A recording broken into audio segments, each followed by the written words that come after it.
μιλάμε για startup λίγο, είχα λίγο Greeklish, θα δώσω την πάσα που ήδη ετοίμασε η Εύα. So we heard about, I'll just mention a few bullets that I took notes.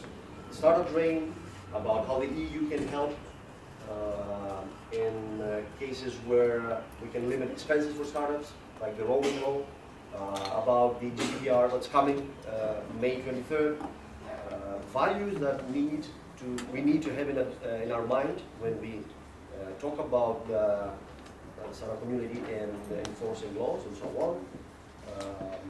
Crowdfunding, which is going to be really important and really huge for Greece especially. Fintech and blockchain areas, and the new EIF funding mechanisms coming from the EU. And I think at this point it would be really interesting to hear about your experience coming from the US. Dr. S.Freeman is an advisor to the United States Secretary of Commerce, especially for SMEs. So for sure you will have a lot of insight and experience and tips about how we can become better or follow some interesting ideas. Okay. Thanks for being here again. Thank you very much. Thank you. Are you going to translate me, or I'm just going to say it? It would take a long time. Okay, so I'll speak slowly, and we'll just hear it one time. Okay. Okay, so I've been given 10 minutes, so I will try to be clear and say the important points. You can tell them anything about me later. I won't go into that now. But I do have some experience, and I've worked in 100 countries and working with startups in all of these countries. So I've seen many comparisons, okay? But in the US, we have 30 million businesses. And 500,000 start up every year. That's 500,000. Half of those will make it to the second year, and the other half won't. Okay, now, our system to support these startups is massive, and it's incredibly expensive. So the takeaway message for you is to piggyback on us. You cannot replicate this, okay? But we have so many systems, so much information, so many processes. Just figure out how to get what we have for free, because it's on the internet, and you will be incredibly advantaged in what you're trying to do. So, our startup system has 4 parts. Number 1 is the federal government at the top. That federal government alone procures $4 trillion a year. That goes to big businesses and small businesses. That's $4 trillion, okay? The impact of that for startups is that they can also get a share of US government procurement. So many small business millionaires are formed because they get priority access to this $4 trillion, okay? So the federal government does a few things that are very, very important. And a lot of it you can access. The number 1 is information. One website, like the Department of Commerce, it probably has 100 million embedded pages. So you want to know about anything about our exporters, our importers, who the businesses are, down to the street level. How much money they make, what color the people are who own the business, what gender they are, what are they selling. It's all there, 10 clicks in. So if you want to sell something to the US market, you can access our information, but you have to know how to do it. Because when a single agency which we have so many, we don't even know how many we have, by the way. But when one has 100 million embedded pages, what do you have to know? The critical path to the question you're trying to answer. Because you can get lost in there. It's a black hole, you'll never get out, and you won't know anything. So information is important. Okay, number 2, regulation is important. The regulation I want to point out to you here is bankruptcy law. Because when these small businesses fail, there's a separation between the person and the business. That person can turn around the next day and create another business. Okay? So this is huge. There are many other laws and regulations that help small businesses that the federal government creates. But, you know, and I think intellectual property, not just in terms of protecting, but also in terms of giving us access to the information, which is what you could get from us. You want to know what patents we actually issued last year and who holds that patent and what? You can go right on the same website I can go on and find it all out. Who has created what? And what is the patent about? Okay? So information, regulation, funding. As far as funding is concerned, this is an important point to tell you too. Because in 1953, our U.S. government created the Small Business Agency. That Small Business Agency guarantees loans for small businesses. So you may think that a lot of angel investors or venture capitalists are funding these 500,000 startups every year. No.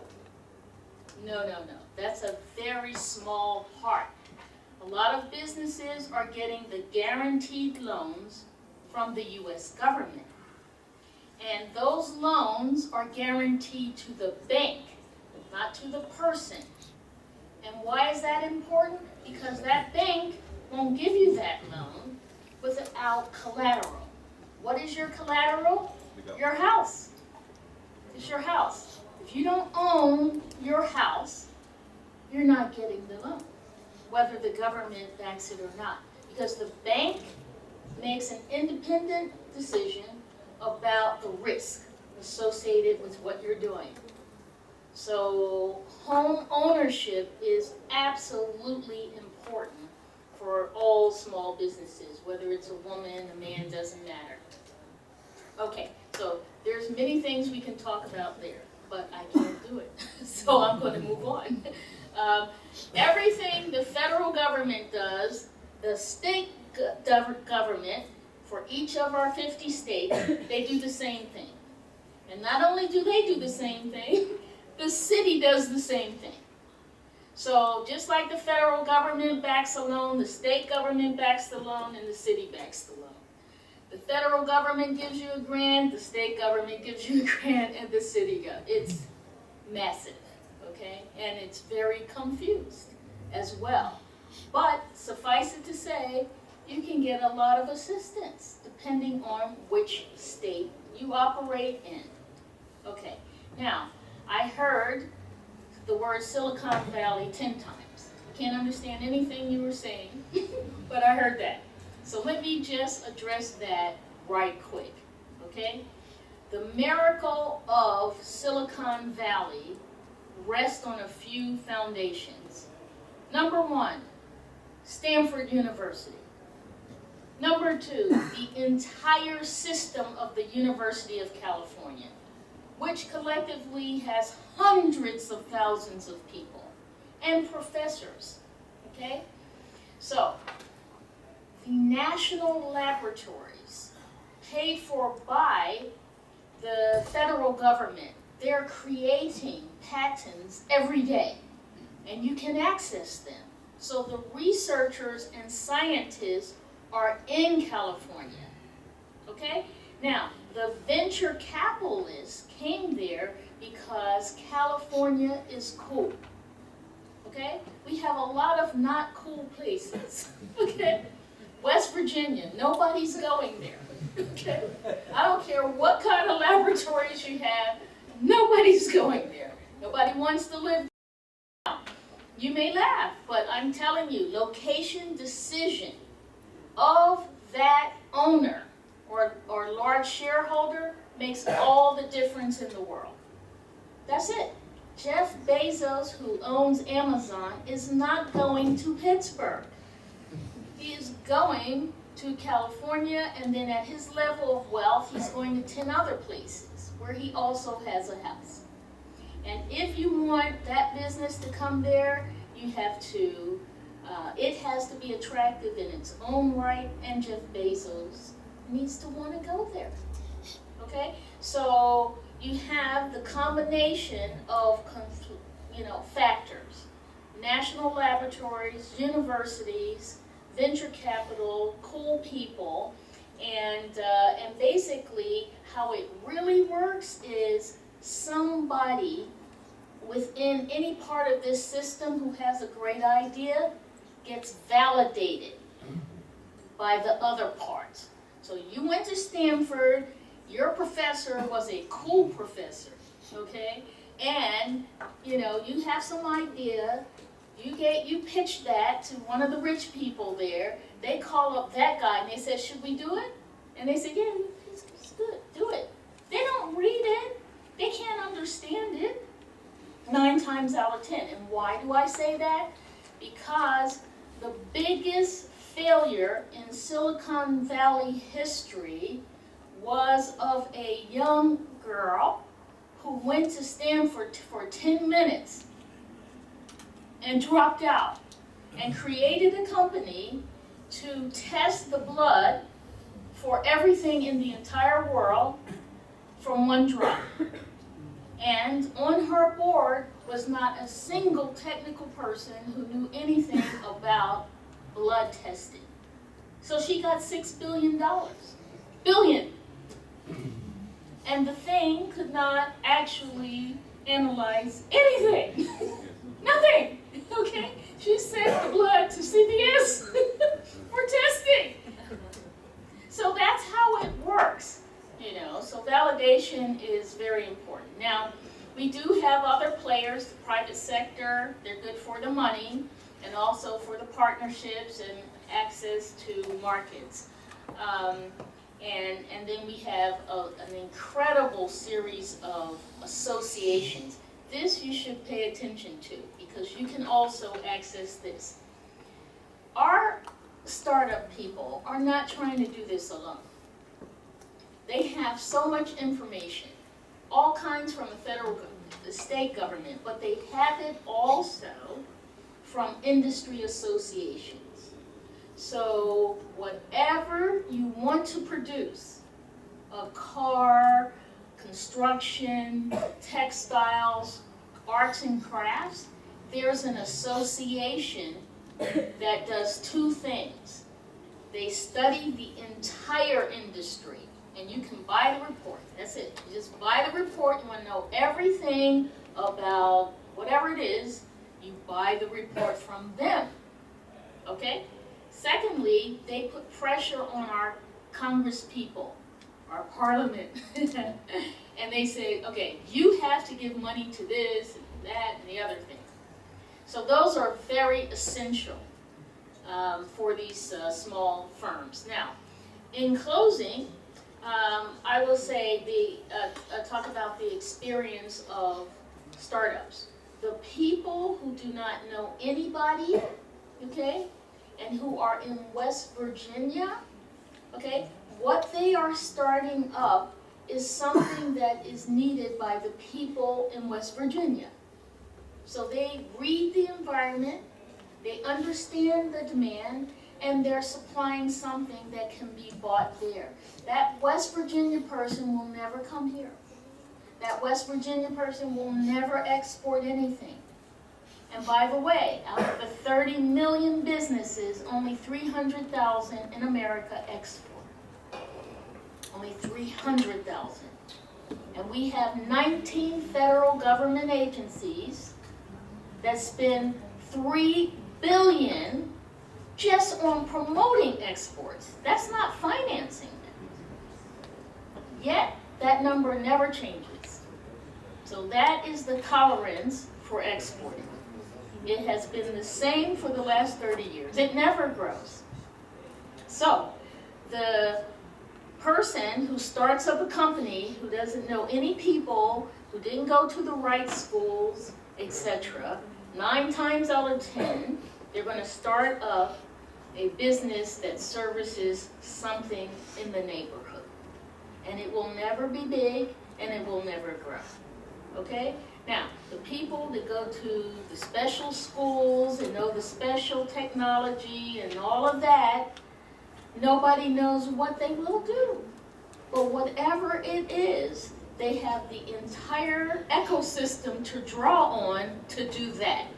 And now, because we have realized that Jeff Bezos just made more money than most of the countries in the world, okay? And he didn't even create anything.